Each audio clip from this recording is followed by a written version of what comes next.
Svīci, svīci, sērmai sirdei, svīci, svīci, sērmai sirdei, viteņi staļas to vadamsi, viteņi staļas to vadamsi. Raudi, raudi, jaunais puisei, raudi, raudi, jaunais puisei, uz kāreņu aizīdamsi, uz kāreņu aizīdamsi. Nu siltēju tavam ziņu, nu siltēju tavam ziņu, lai pordēva savu zemi, lai izpierka man nu kara. Tās izjāvisena pordēva, tās izjāvisena pordēva, man nu kara. Alūksnes augstienē, pašā Alūksnes ezera krastā, atrodas maza pilsētiņa. Tā vienmēr bijusi ļoti īpaša. Te ļaudis runājot vārdus pušu lauž, te sākums latviešu skolām, te tulkota bībele, te uzaugusi Krievijas ķeizariene, te krustojas ceļi ar kaimiņu igauņu un krievu tautām, te sākas Latvija un pati Eiropa. Un tieši tālāk, šī vieta ir pati skaistākā Ziemeļvidzemes pērle Alūksne.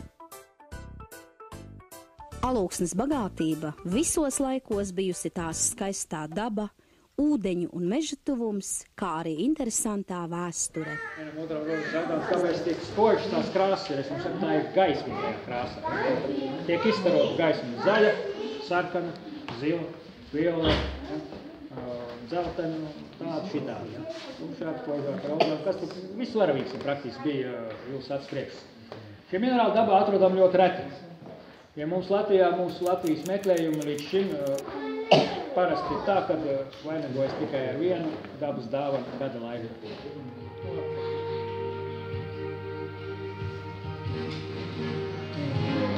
Dabas fenomens minerāls fluorescence.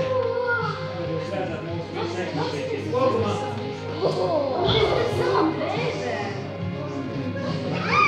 Katram minerālam savu fluorescences krāsā ir gaisma, ko izstaro minerāls, un katram minerāls ir gaisma, tiek izstarot dažādās krāsā.